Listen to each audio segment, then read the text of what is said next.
Hey everybody, this is Sean B. Bradley, and I am here with a super special guest. So, can you introduce yourself, sir? Yeah, I'm Greg Jones. Okay, so Greg, what organization are we at right now? We're Sapaugh Motors in Herculaneum, Missouri. Okay, how far are you from, major city, St. Louis or something? 40 minutes, 45 40 minutes. minutes. Okay. How long have you been working at this dealership for? 25 years. 25 years. Mm-hmm. Okay, so I was talking to the general manager, and I asked who's the top person in the dealership, and without him even blinking, he said, you got to talk to Greg. So, Greg, tell me a little bit about your professional career, how I started in the car business when I was 19 years old at Delwood Van and RV, and that was in St. Louis, close to the city. Went to Johnny Alumno Chevrolet, worked there for several years. Used car manager at Bull Boykman Ford for 15 years, and came here after that and been here ever since. Okay, and how many cars do you average a month? 38 to 40 every month. 38 to 40 cars a month. All right, so before we get into money or what have you, the average salesperson only delivers 9.6 cars, That's right. Which is about 20-25% of what you are selling. Let's start there. How are you selling so many cars? Well, I'm going to start just the way I'm going to tell you just the way I do it. Mm-hmm. Some people may not like it, and some people will. I am a guy that takes care of people from the minute I meet them till the end of the deal. I never give up on them. If they need a car to drive, if they got a car in service, they know where to go. If they have a problem with service, the general manager, Joe Clemens, gave me the reins to do that. And another thing is, too, guys, whenever you work for people, you want your name out there as knowing that somebody they can trust and somebody that cares. And, these people are like my friends. They come in here every day. They don't only buy cars. They come to sit and talk to me. So it ain't like that I got to, go out and beat the bushes and get these people in. If you take care of them, they're going to come back and buy a car from you. So there's a lot of people. The reason why we're doing this is that we're recording this because you guys are on Bradley On Demand. And so we want the new hires here at your organization, these young kids that are coming in, or these new people getting into automotive industry, we want them to see what the potential is. And so I want you to be specific, because obviously you are so good, taking care means something to you. I want you to define what it means literally to take care of somebody. Well, when you take care of somebody, that's like a family. Whenever somebody trusts you and helps you with something, that's more like a family bond than it is a friendship bond or anything like that. The more that you help somebody, the more they're going to refer people, the more they're going to tell people. I get people every day call me, I don't even know, and say, hey, this guy called me and said, hey, you took care of them. You've got to take care of these people from the beginning of the sale to the end, regardless how you feel or your manager feels. There's going to be times where you're going to fight with the manager. You're going to say, hey, you ain't going to do it. You're going to have to say, I want to take care of these guys. You have got to help people get through the next step. So when you say take care, you mean, obviously, let's start from the beginning. Treat them right. Treat them with respect. Treat them right. If they need something, go out of your way. You mentioned service. Service is really important because they only buy a car every 3, 5, 7, 10 years or whatever it is, but they're going to service that vehicle a lot more than they buy cars. So do you have them come to you for service, like if they have an issue and then you handle it? They do. They come to me. And I got another one. I had a kid. This is just a story. Tell me a story. I had a kid the other day, and he was a young kid, and he didn't get the second set of keys for his car, and he lived down the street. And I carry a lock to get in the cars, a locker with me. And he called me and said, Greg, listen, I get a key. And he said, I can't go to work. I said, where are you at? He said, I'm over in Crystal City. I said, I'll be there in 10 minutes. He goes, you kidding me? I said, no. I actually went over there and unlocked this kid's car. He hugged me. He don't even touch people. He's got like a disorder. He hugged me and started crying and said, listen, dude, I've never had anybody do that for me. That's just the way you got to take care of people. I mean, you actually went and I left this dealership. Wow. With people on the floor. I left this dealership and unlocked that kid's car for him. No, but you know what? Most people don't go the extra mile. No. That's awesome. No. Okay. And now, do you turn around and are you like their advocate? If they have a problem with service, because I have a friend that's also in the group. His name's Frank. He sells 100 cars a month, and that's the same thing he said. And it's funny. So everybody watching this, You've got to take care of your people. And what he said is interesting that you said the same thing, is that you want to know what's going on, because if something goes wrong, you want to be able to make it right. And so do you turn around and find yourself like sometimes, whether it's arguing or battling with service? Oh, or yes, people? Absolutely. But I got pretty good rapport, service managers and stuff for my friends too. I got people here that I specifically go to, my service writers. I take care of, and they know if there's a problem before them people get out of here, I better know about it. That's it. They better know about it. And if I do, I go to Joe, and me and Joe get it straightened out. Hey, there's times, I'll give you another scenario. I had a guy that did a lot of work for me that bought a van with 136,000 miles on it. He was an old guy. The motor blew up on it. There was no warranty on the vehicle. He called me. I went to Joe. Joe sent the wrecker to Springfield, Illinois to pick this man's car up. He did the motor with the guy paid for the motor. We did the labor for free with no warranty on this man's car. I mean, that's, and I know some people can't do that. Right. And I know it's not the best thing for you to have to say, but you have got to, that extra step right there. His son, his kids, he's gone now. They still come in and see me Christmas time and stuff like that. Because they'll never forget that. Let's talk about that. How often do you keep in touch with your people? Let's go through the process. So if I bought a car from you today, how often are you going to turn around and reach out to me and talk to me? We do have a dealer development center, but we get our calls back. We call them the next day to make sure everything's okay. I make sure that these guys, I call within the week. I get too many people to call every day, so I'll call within the week. And I tell them right off the bat, if you got a problem with before that, just call me, let me know what's going on, and I'll get it straightened out. But I call every week. And I just continue to call them as we go on. I don't have to call all these guys, because some of them come in every other day and talk to me. They just do. They'll come in here and sit and they'll bullshit with me. That's okay to say that. Yeah, we're car people. They bullshit with me. We sit down. They'll drink coffee. I got an old guy. His name's Leo. He's probably 100 years old now. He comes in and sits in my office. He calls me Bud. They go, "Who's Bud?" He goes, "Greg." So, these people are here all the time. I mean, that's how you get it. So would you say, if I'm hearing from you, like your strategy is just developing really good relationships? That's right. I think if you get a good relationship with somebody, you'll know down the road that these people will come back. I promise you, they'll come back and see you. I'm going to switch gears on this a little bit, because that's so important. Like we were talking about this today. You weren't in there. You're probably making money while I was traded. Yeah. So, but CRM stands for Customer Relationship Management. That's right. And I really feel, because I've been selling cars for over 19, almost 20 years now. And I believe that some of this internet or text messaging, social media kind of dumbs down the relationship aspect of things, sometimes you need to pick up the phone and talk to somebody, not email them. Sometimes you need to see them, spend time with them. The one thing about social media, people hide behind that. Right. They can hide. So there's people that don't really want to talk to you. They can go on there and do that. But once you get them in here and you treat them right, then you don't have to worry about it. All right, I love it. Now, let's get into the thing that I think is just amazing, because I speak to people that sell 60 cars, what have you, but selling like 35, 40 units, you're generating $350,000 a year. That's right. That is a lot of money. Yes, you know what I mean? So we're talking about more money than brain surgeons, astronauts, and all sorts of stuff. Okay. Did you think when you first started selling cars, you'd be able to earn that type of money selling cars? Oh, absolutely not. There's no way. Yeah. I would have bet my life against it, to be honest with you. So, and that's the thing that most people, do you realize, and this breaks my heart, that most people in this industry only average $50,000 a year. That's what the average salesperson makes, $54,000 a year. You're making $300,000 a year more than the average salesperson. So what do you say to people that are watching this, or new hires at your dealership, and they think they can't earn money? Well, I can just tell you this: that there's no secret. You can earn as much money as you want.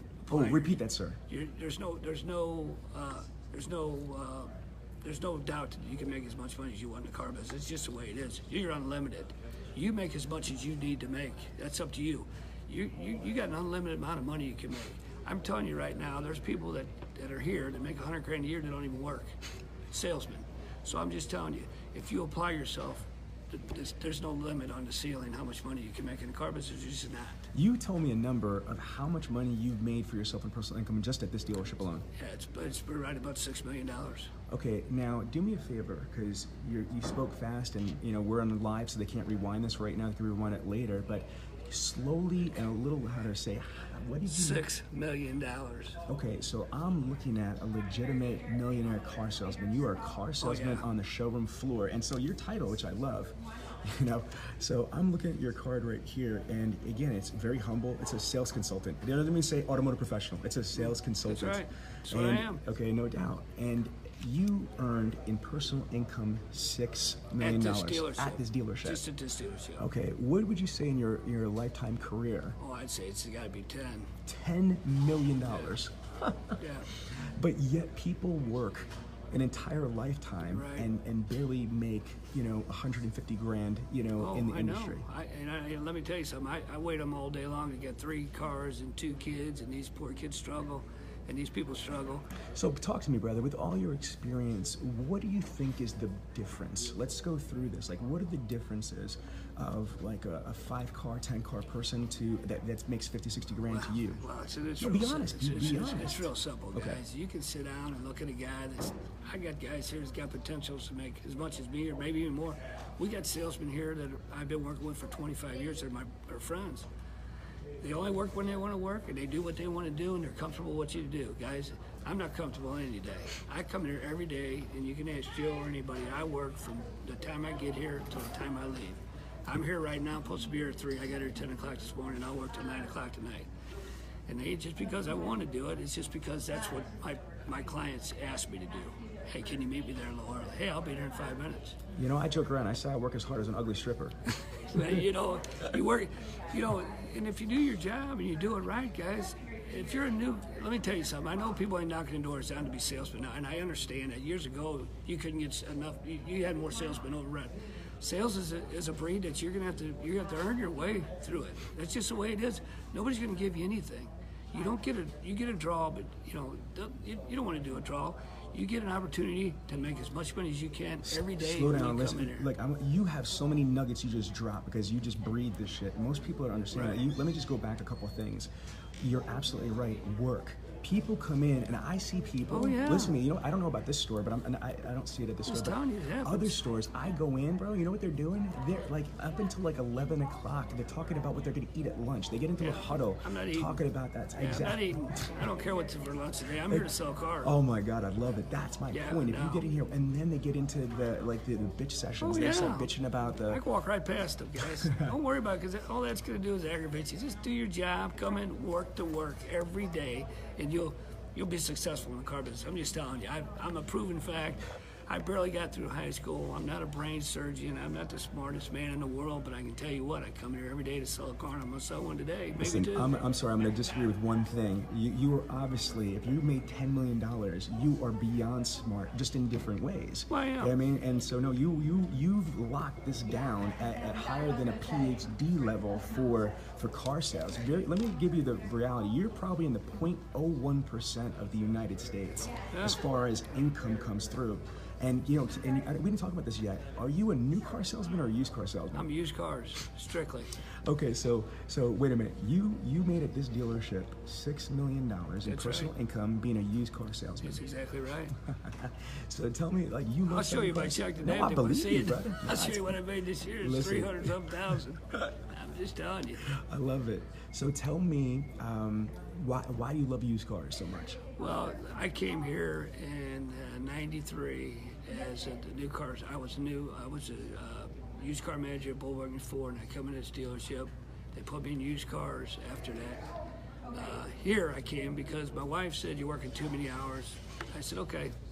I've had a pretty rough life in time, but the reason why I got in used cars is I had friends all in it, and that's where the money was to me, and that's where I stayed at. And I've been doing it my whole life. I mean, I'm 47 now, or 57 now, and it is my life. I mean, I come here every day, and I get the same people that come in, and we look around, and I see new faces. But I'm telling you, this place is not only this place. Any place you go, is if you sit down and apply yourself, you're gonna make the money. It's just a simple truth, guys. There's no way of getting around it. Nobody's gonna gains you anything. It's just like if you're going to dig a hole. You know, I love that. You know what I say too, and I want your opinion on this, is that to be the best in the area, right? To be the best, all you got to do is suck less than everybody else. That's right. That's all you got to do to be best, because the benchmark is so low. That's right. And to your point though, if you apply yourself, if you turn around and master your craft, you develop relationships. I mean, these are almost kindergarten rules. Treat people nice, go out of your way, and work your ass off. It's not a brain surgery, guys. It's just something you got to do. So Carter Neese is a 30-car guy, and a friend of mine. He's does average 40. Like I used to sell cars. When I sold cars, I used to average neck and neck with this guy Carter. And Carter, he just came in. I wanted to just fill you in. This is a guy named Greg. He, in his career, he's generated $10 million of personal income. He's at a Buick, GMC, Chevy, Cadillac dealership outside in the suburbs of St. Louis. At this dealership, he's made $6 million since he's been here, and he averages about $350,000 a year as a used car salesperson. And so let me sum up what I learned. There's way deeper than that, but I'm going to say, treat people really nice. You go hard for your clients. You build relationships, and you work your ass off. And you don't get involved in the stupid shit. No. And stop being scared of commissions. Right. Okay. Why else do you think people aren't really successful in this industry? Well, I can tell you, there's a couple. There's a couple things. One thing. My professional opinion, there's all kinds of ways you can up people. My number one is the first deal as a car deal is when you walked up to a guy, and right then is where you need to be on your toes to make the deals work. These guys ain't on their toes, guys. They're not ready. You got to be ready. Don't stutter. Don't be willing. Relax. All you got to do is be yourself. I love it. You ain't got to be me. You ain't got to be Jim. Be yourself and take your time. You're going to sell these people cars. They're not coming here to look, guys. They're coming here to buy a car. You know what? Again, let me just, as a trainer, kind of elaborate on that point. You hit it on the head. You only have one shot to make a first impression. That's right. You got one shot to make a first impression. So what you want to do, practice, drill, rehearse, master your craft. So when whether you're on the lot, whether you're in the showroom, on the phone, your voice, tone of your voice. People know when you're if you're jacking with them, they don't want to be jacked with. People don't even like talking on the phone, for Christ's sakes. Right. Get in there, make the first impression when they get here. Hey, if they don't like you, get somebody else to help them. Guys, don't blow them out. That ain't a big deal. There's not everybody comes in here and says, hey, I like Greg Jones. I'm sure there's not. And you know what? That's okay with me. I'm all right with it. Hey, take the next guy. I'll take the next deal. I love it. Okay, good nugget. Tell us what else. What else do you feel that people do wrong or they could do better? Well, they don't work, for one thing. People sit around and complain about, hey, I only had one up today. You know what? Get your up. If you're down, go get on the phone and grab somebody, man. Get a deal you worked a week ago, 2 weeks ago. Get them in here. Let's try to make the deal work. Go to your manager. Let's speak about that. What would you say out of your business majority is repeats and referrals? Well, I'd say referral. I'd say it's a 50-50. I get about half people coming in, and I get a ton of referrals. I do take a little phone because if we're short, I'll work late for somebody if they got to leave, and I'll take floor traffic. What would you say your percentage is? So out of 100%, what would you say? I'd say 60s repeats, and I say and then 45 probably. Maybe 40s referrals. Okay, and so 5% is fresh ups? Yeah, fresh ups. Okay, so that's a lesson right there. Because the averages, just to let you know, NADA says that the highest closing ratio is of a prior customer or of an orphan owner, because an orphan owner is a prior customer of the dealership, but yet people live on ups that are 18 to 22% on the floor. I mean, they don't play the odds. No, that's something there's a lot of things you got to look at when you're playing odds like that. Let me tell you something. If you sold a guy a car 8 months ago and they've sent their kid in, they're going to buy another car from you. It's going to be a lay down, pal. Yes. That's where your money comes in. Don't worry about the floor traffic. Get what you got. Do what your boss tells you. Get the people in. Sell them a car. Get them to like you. They'll send somebody in. They'll like you. And then it starts snowballing, guys. Your money comes from that part, not from the lot deals. You can't sit here and everybody knows that all floor traffic's going away. It's all internet now. Right. If you ain't on the first top 5 sheets on the internet, you ain't going to get a deal in here.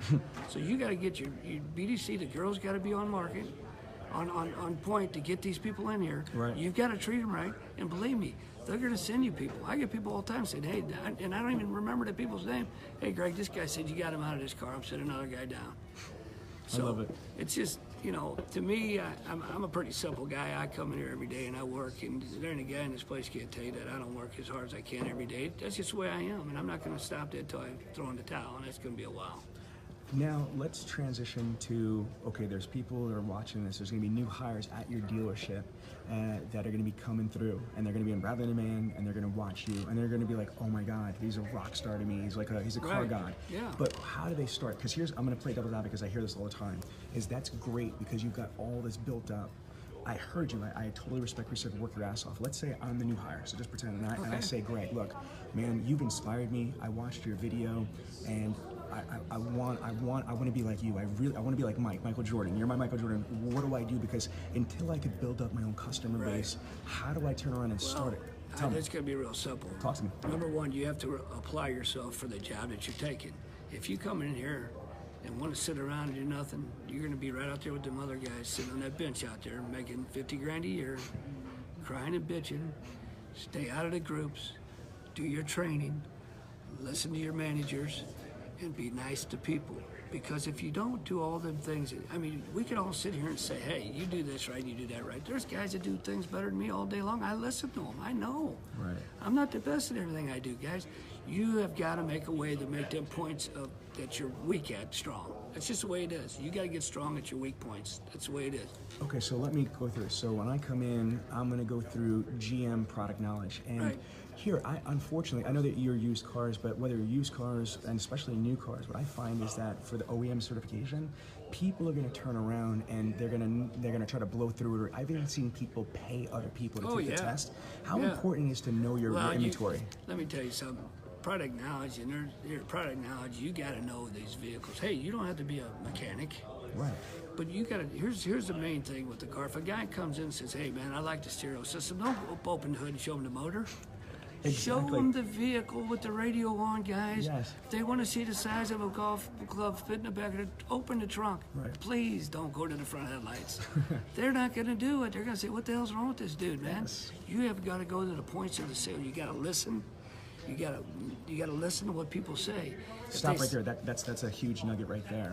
Okay, so product knowledge is important. You said something before I want to digress. It was awesome when you said, being on point, being prepared for the first engagement. Right. But then right after you do the meet and greet, it's basically you bring them to your desk and you qualify. Explain how important it is to qualify. Qualification's number one on anything you do. Guys. Do you know what, brother? I'm going to tell you, so I don't know if you know this. NADA says that's the number one reason why people don't buy cars because they're landed on the wrong car. They weren't qualified. And to take them out and show them 30 cars and not sit them down and figure out what they want, all you're doing Can you just give me, let's pretend real quick, just a little nugget. Let's say I'm qualified. I'm sitting down. What type of questions would you ask me? Okay, first thing I would say is, sir, what are you looking for? I'm going to tell you, Greg, I don't really know. Like, I need a car. I really need a car for work. I've got kids, so I need to have room. So you need a 4-door car. Is gas mileage important to you?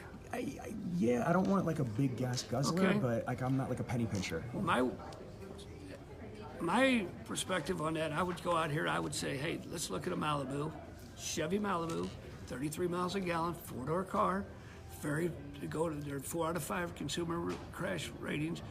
They're very dependable. Number 1 car in Consumer Reports in the last 5 years, guys. These are cars that Stop people for a second. buy. I did something for them. You practice what you preach, which I already knew. Yeah. Do you see what we're doing? We're doing a freaking live stream. We got 3 cameras on you, and I'm like, let's qualify. And you just turn around because you're a professional. You don't pretend to be. You breathe this shit right here. Oh, yeah. And that's what I'm talking about. But most people, games, I know. But what I'm saying, brother, is that most people don't have that skill. Like they'll be like, I don't know what to say. Absolutely not. You know what I mean? And that's what a professional is. A professional is a professional when somebody's looking, when somebody's not looking, and what Don't matter if I'm playing or talking to you. I do the same thing to my kids. It doesn't matter who it is. I'm telling them what they can buy and how to buy it. I love it. Not what they, here, if you don't get to that point of the deal, you're done. You might as well let them walk out the door, guys. So now, the transition, once you qualify them, the whole idea when you qualify the prospect is identify by asking questions the perfect vehicle. That's right. How important is the product presentation, features, and benefits for you? Oh, my God. If a guy says, listen, I got to have enough room in my trunk to throw 3 golf bags and a car seat on one side, then open a Malibu would be a perfect What do you car. say to people that don't do product presentations, they skip them? Well, you got to do a presentation. Right. You have to build value. You got to. And if you open the trunk of a car, you can go to a Malibu or anything with a 60-40 split bench back seat. Lay that seat down, 2 golf clubs go in, you got a car seat for your kid. They're the perfect cars. Guys, it doesn't work every time, but if you get to that point, you're gonna sell them a car, I promise you. Okay, now what about the test drive? How important is that? Well, the test drive, my people on me, Right. I don't do, and I'm not. No, it's okay. No, it's I don't okay. do a lot of test drives because most of the people that come in are now. If I got a new guy that, let's say a guy comes in and I don't know him, I'll go on a test drive with him. And it's okay. Listen, I want you to give here because, like, again, nobody should try to take what I say or what you say. Right. Everything is biblical, Right. but you take the pieces Right, and and you hear use it. every piece. And I'll tell you, like, people that are selling like the 100 cars like that, like Frank and Right. Ali and stuff like that, they don't do a lot of stuff because Well, we can't. You can't, not at We that can't. level. Volume. I can't do it all because I'll have 2 or 3 people in there at once. Exactly. And so I got a lot of people that I'll Trust send out. you, yes. That trust me, that I know when they come in, I'll say, hey, they say, I got my kids. I say, here's the keys. You know where the car's at. Right. And they'll go. You can get to that point in your life with car sales. Hey, if you ain't selling 2 cars or 3 cars a month, you need to get in the car and learn how to Now do let it. me tell you something real quick. Your general manager, I'm gonna put this on. His general manager basically said this. He said, because I asked him a question. I said, listen, if somebody was able to sell cars like Greg, you know what I mean? If they could take care of their people, CSI was good, would you care about the schedule? He said, hell no. Would you care about the test drives? Hell no. And that's the point here. Yeah, Is it that doesn't some of those matter. things are there for beginners Right. and have you. That's And right. so you got to get through. Just like, again, it's anything else. Like you have bumpers when you're bowling, Right. or you have like safeties if you're practicing, but when you get to a certain master level, as long as you're Right. taking care of people, if Right. people love you, or CSI is off you the sell the hook, cars, you're they're gonna not do going it. to care. And that's the thing with this industry. Like you said, not only can you turn around and make as much money as you can earn, but you can make your own schedule. You can do I am. whatever, and that's perfect. Yeah, I'm called that. I'm an eagle. When you're an eagle at this dealership, the top 2 guys on the list. I've been an eagle for 20 years here. And you just do, but Eagles though, at that level, like you said, even though you have the ability to do what you I want, stay and you do my still job. I'm here come in early yeah. and you leave late That's and right. do that stuff. That's right. I don't let. There's very few. People will come up to me salesmen and say, hey, "Can I use your eagle tonight?" I say, "Sure, go ahead." Okay. I don't need it. And what I found is that you have like a real car guy personality like me. You know Oh, what I mean? yeah. Like, Oh, yeah. And so I've heard some funny shit that you said to people and stuff like Oh that yeah. because you got a good I personality. can say anything that Joe would tell you. I can say anything to anybody. They'll laugh. Because you have that That's rapport right. with them. That's You know, right. Joe told me that Joe's- you've had somebody. You said Sit down, stupid. Yeah, sit yeah, down, stupid. They sit down. And obviously, we're not saying that that's what you do with a brand new No, or whatever. No, no, but you absolutely have not. such. When people Right. that come here just to talk to you Right. and just to say hello, That's right. it's relationships. Yeah. I can tell them whatever I want. They don't care. Now, I want to transition to because this is amazing stuff. You mentioned something to me. You don't have to go over details in the on here unless you want to. I'm very open with my background, but I personally feel that this is one of the most incredible industries because it doesn't matter if you were rich, if you were poor, That's right. if you were in trouble before. Right. Like I've been in a bad part of my life, and I can tell you that I'm kind of like Sean here. I've done some research on him, and he's kind of in the same boat as me. We've been in the bad places. I can tell you this, guys. Everybody can change at any time in their life. All you got to do is make the call. You can. I quit drinking 25 years ago. God bless you. I'm a recovering alcoholic drug addict, just to be honest with you. And me and these guys have stuck with me and helped me through this thing. And I'll be here until the end, of course. But I can tell you this: you can do anything you put your mind to, guys. And we're proven. You and I Both of us, absolutely.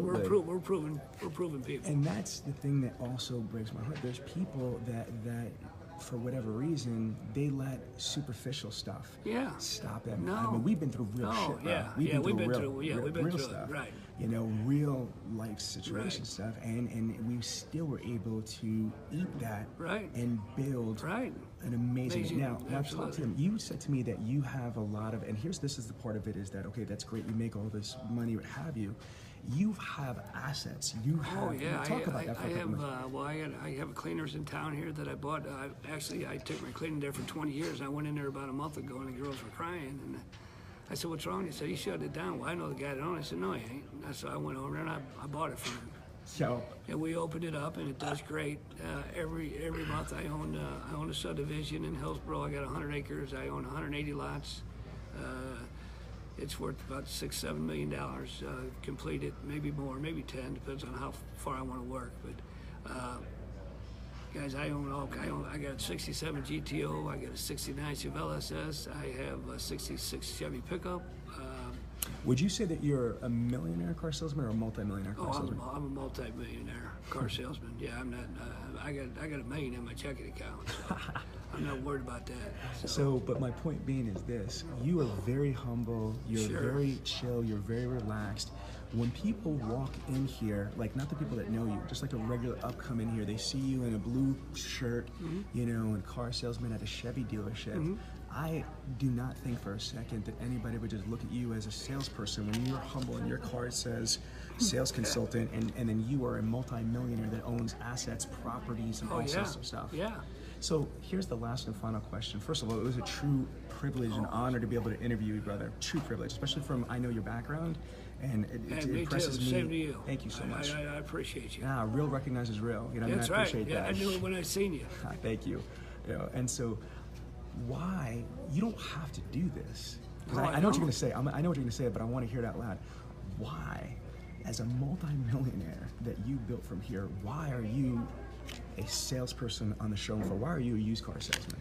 Well, number one, that's what I've always been. Listen, I'm a salesman. People look at me and, they'll say, hey, I make this. I said, I don't care how much money you guys make. I'm not a flasher. I'm just an old-fashioned car salesman that came from nothing and made my way through this life. And my wife stuck with me. I got 3 beautiful kids, and I'm just a car salesman. That's all. That's what I'm gonna stay. That's it. You love this industry? Oh, so I told my wife I was gonna retire. I'm 57 and 60. She said, "You ain't never gonna walk it," and I can't. It's my blood. This place is my home, and it'll be that till the end for me. You know what? That is beautiful because I'm telling you, I can't leave this industry. I'm in a different level as far as like I train. I'm not on the floor, but I will never. And you know what I also You're respect? a car salesman. Yeah, and then you know what I like? You said your kids are in this, right? Yeah. Tell us about that. Well, my kids are, my youngest son, my oldest son's a mechanic, but my youngest son is he's a get-ready guy. He takes care of all the internet pictures and all that, but Larry's been on me. He wants him to go in there, so when I go out of here, he's going in.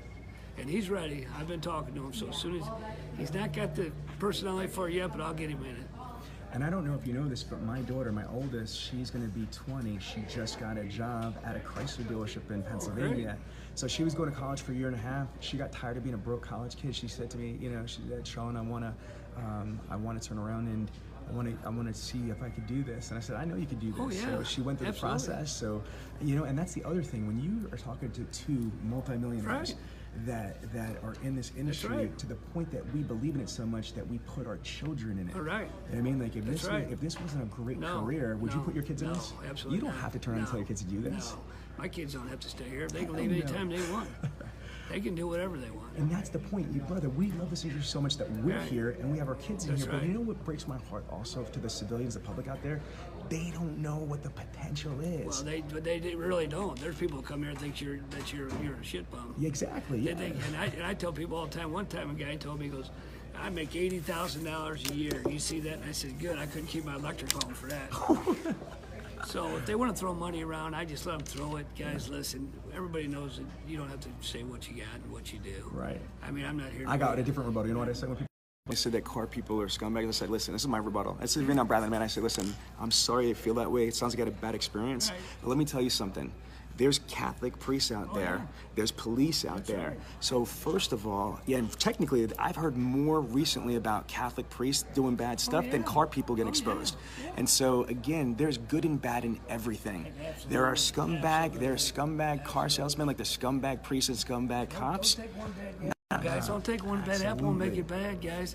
Go find a guy you like. But He'll take care of you. And this is why this is important right here, because honestly, there's not enough of this. There's not enough of because nobody's going to interview a car salesman that's successful because they don't care. It's not sensational. They're going to interview you if you crack somebody. Oh, yeah. But this is why I love what I do, because I get to see beautiful things. I get to see a man. Real stories. That changed his life, overcome addiction, yes. and then That's been right. able to create a Yeah. huge foundation and help Right. people. That's right. So like I said, I want to just shake your hand and say it was a privilege and honor to be able to interview you, brother, for real. Privilege for you. Believe excuse me, me. it was unbelievable. I really appreciate it. Any closing statements you want to say to the industry? I'd say, guys, you know what? Everybody that's watching this film, or if they're watching anything, just slow down. Take your time, guys. Salesmen make plenty of money. You'll do great. Don't give up on your dreams. Just don't. Amen. Thank you so much. Thank you.